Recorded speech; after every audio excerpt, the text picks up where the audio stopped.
and there is now a bill, the so-called Hillary Benn, Oliver Letwin bill on the statute book, which is intended to prevent a no-deal Brexit from the Union before the 31st of October.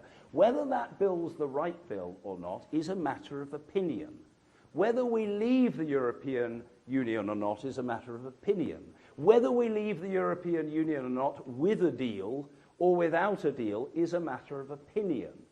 As Speaker, all I have been seeking to do is to facilitate the desire of the House of Commons, of which as Speaker I am the chair, saying to colleagues, if this is what you want, this is orderly, this can happen, over to you. I think the Prime Minister will do whatever he thinks is right for the country,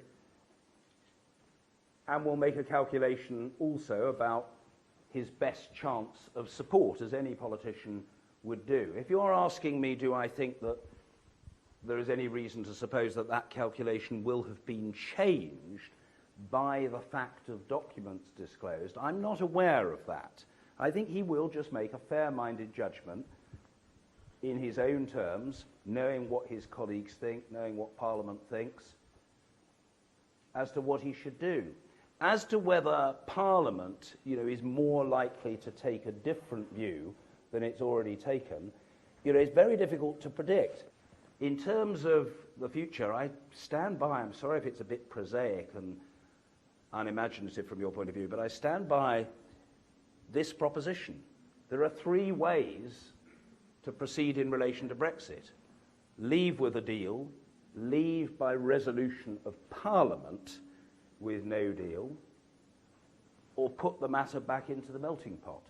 And I say, just in case there is any lurking cynic who is not of your number, but who is thinking of penning something about this appearance, I say for the avoidance of doubt, in terms that are of crystal clarity and which brook of no legitimate misunderstanding, so I hope an individual concerned will get the point. I am not arguing for one course of action in this circumstance as against another. What I am arguing is that in a parliamentary democracy, Parliament cannot be ejected from the centre stage of the attempted dispute resolution process and the pursuit of closure on the matter of Brexit. All I'm saying is we're a parliamentary democracy. There will be different opinions. There will be members of the public with different opinions. There will be media outlets with different opinions to which they are entitled. But no force on earth, as far as I'm concerned, is going to stop Parliament in a parliamentary democracy deciding what course it wishes to chart. Is a no-deal Brexit before the 31st of October possible? Well, not unless Parliament changes the law. Not unless Parliament changes the law. I cannot see that happening unless Parliament changes the law, and I'm not expecting that to happen. But other people may have a different view.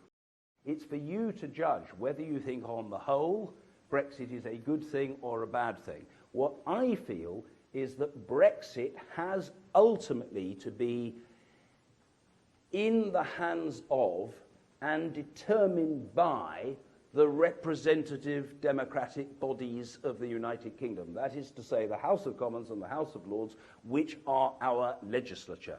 There has been a referendum, and that's extremely important, but that doesn't mean that thereafter Parliament just gives up and takes no view on the matter. Parliament hasn't given up. Parliament is taking views on the matter, and my strong expectation is that it will continue to do so between now and the end of October, and probably for some period thereafter, because even if an agreement one way or the other or a resolution is reached on Brexit, there will be ongoing debate about the future relationship between the UK and the EU for at least the next 5 years, and more likely the next 10, and possibly the next 20. On behalf of everyone here, and on behalf of NYU's Arthur Carter Journalism Institute, we want to thank you, Mr. Speaker, for joining us. Thank you. I say a big thank you. I'm sorry we ran out of time.